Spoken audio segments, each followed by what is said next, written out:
Selamat datang dalam permenungan kita di hari Kamis, Pekan Paskah yang keempat. Hari ini kita merayakan pesta Santo Markus, pengarang Injil.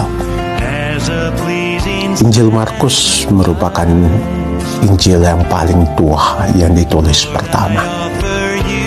Pengarang-pengarang yang lain, kebanyakan mereka ngambil dari Markus dan dari tambahan-tambahan yang merupakan hasil dari penelitian mereka, hasil dari permenungan mereka, hasil dari perjumpaan mereka dengan orang-orang yang hidup, bergaul di zamannya bersama Yesus dan di zamannya Yesus.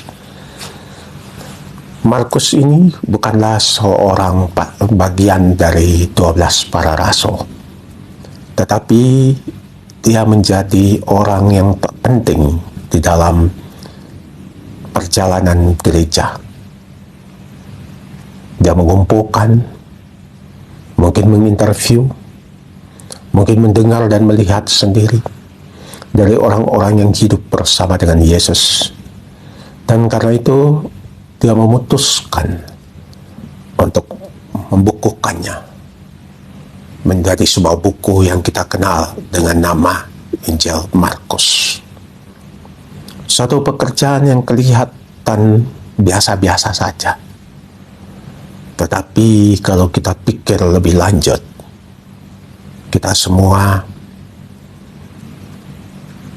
berutang sama seorang Markus dan sama pengarang-pengarang Injil yang lain.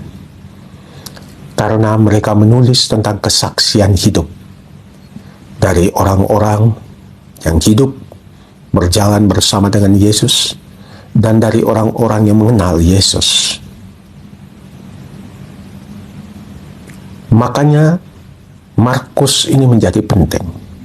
Dia tidak hanya mengumpulkan, tetapi melalui bukunya itu dia memberi kesaksian yang tak terhapuskan. Kecuali suatu saat Injil itu dilenyapkan dari muka bumi. Tetapi selama Injil itu masih ada, jasa mereka ini akan selalu diingat, dikenang.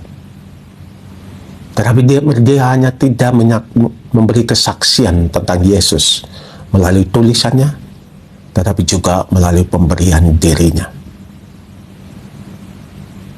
Dia memberikan hidupnya seutuhnya, bahkan mati.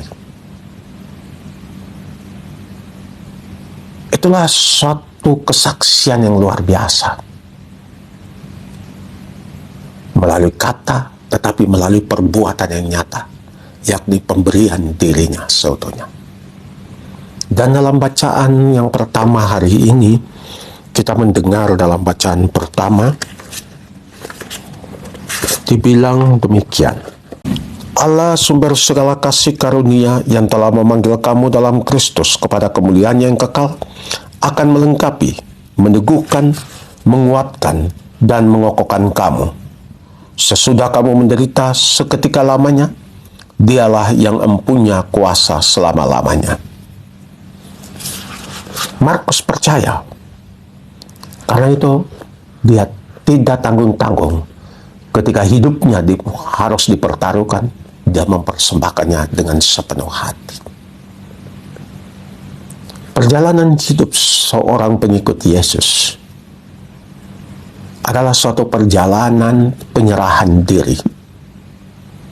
Mungkin pada saat ini kita hanya mampu memberikan kepada Tuhan waktu kita, atau mungkin bakat dan talenta kita, atau mungkin uang kita. Tetapi apapun itu,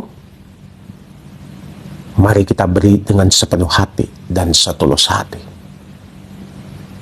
Tetapi pemberian yang Tuhan inginkan dan kehendaki dari kita adalah pemberian diri seutuhnya. Pemberian diri seutuhnya artinya dalam situasi apapun juga kita tetap memberikan diri kepada Tuhan. Kita tetap membiarkan Tuhan menuntun kita. Itu berarti kita tetap menjadi seorang murid. Seorang murid yang setia, yang berjalan mengikuti langkah kaki sang guru. Dan sang guru kita mengajarkan apa? Mengajarkan tentang kehidupan. Sang guru kita mengajarkan tentang pentingnya hidup itu. Dan hidup itu harus menjadi satu pemberian diri. Makanya dia bilang, tidak ada kasih yang lebih besar daripada kasih seorang yang menyerahkan nyawanya. Menyerahkan nyawanya artinya memberikan hidupnya, dirinya, kepada sahabat-sahabatnya. Dan itulah jalan yang Yesus tunjuk. Jalan penyerahan diri, jalan pemberian diri untuk sesamanya. Makanya jalan kemuridan tidak lain dan tidak bukan adalah jalan penyerahan diri, jalan pemberian diri seutuhnya. Dan itu adalah suatu proses. Ada yang cepat, ada yang lambat. Tetapi mari kita saling bantu-membantu satu sama lain. Mari kita saling tolong-menolong satu sama lain. Mari kita belajar untuk berkorban, memberikan apa yang bisa kita punya untuk perkembangan hidup sesama kita, untuk berkembang kebaikan sesama kita. Makanya pada pesta Santo Markus ini kita diajak untuk memakai bakat kemampuan yang ada pada kita untuk bersaksi tentang Allah yang hidup itu. Untuk bersaksi tentang kasih Allah yang tak terbatas itu. Untuk bersaksi tentang kasih cinta Allah yang bahkan mampu menghapuskan dosa dan salah kita. Bahkan rela mati agar kita mempunyai hidup. Dan itulah yang harus kita saksikan. Itulah yang harus kita nyatakan.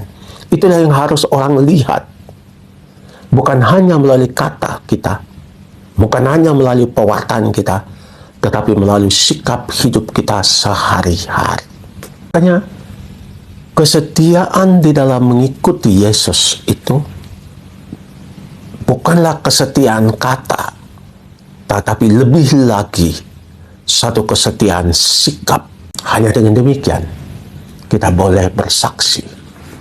Suatu saat ketua umat saya di daerah Kalimantan, ketika saya masih seorang pastor di sana, dia memberi kabar kepada saya bahwa dia dipilih oleh lurah untuk menjadi bendahara. Dan saya bingung karena komunitas Katolik di situ cuma beberapa rumah saja. Tapi Bapak Lurah memang memilih dia secara khusus. Diangkat secara khusus untuk menjadi bendahara. Dan ketika saya bertanya sama Bapak Lurah, kenapa dia dipilih untuk menjadi bendahara? Dia bilang, Bapak Lurah bilang kepada saya, karena kalian orang Katolik itu, orang Nasrani itu terkenal sebagai orang jujur. Saya terperangah. Di satu sisi ada kebanggaan, tetapi di satu sisi kata-katanya itu menantang saya dan umat untuk lebih lagi hidup dalam kejujuran itu. Tanpa kita sadari, orang lain mengakui. Orang lain mengakui dengan tidak perlu menjadi bagian dari keluarga kita. Tetapi dia mengakui tentang kita dan eksistensi kita. Karena kesaksian hidup itu. Makanya kesaksian hidup itu di satu sisi kita harus setia di dalam lingkungan gereja kita. Tetapi nyala api kita itu tidak boleh padam di dalam gereja. Tetapi juga harus berhasil menerangi tembok-tembok gereja kita. Sehingga orang lain bisa lihat bahwa bukan hanya kita sebagai orang beriman yang taat kepada agama dengan berdoa, berpuasa, berpantang, dan seterusnya, tetapi juga hidup kita sungguh-sungguh menampakkan iman kita itu. Makanya mari, hanya dengan demikian kita boleh mengikuti jejak Santo Markus itu, yang rela memberikan segala-galanya, bahkan hidupnya mati demi kesaksian imannya itu. Semoga Allah Bapa yang Maha Kuasa memberkati kita, Bapa, Putra, dan Roh.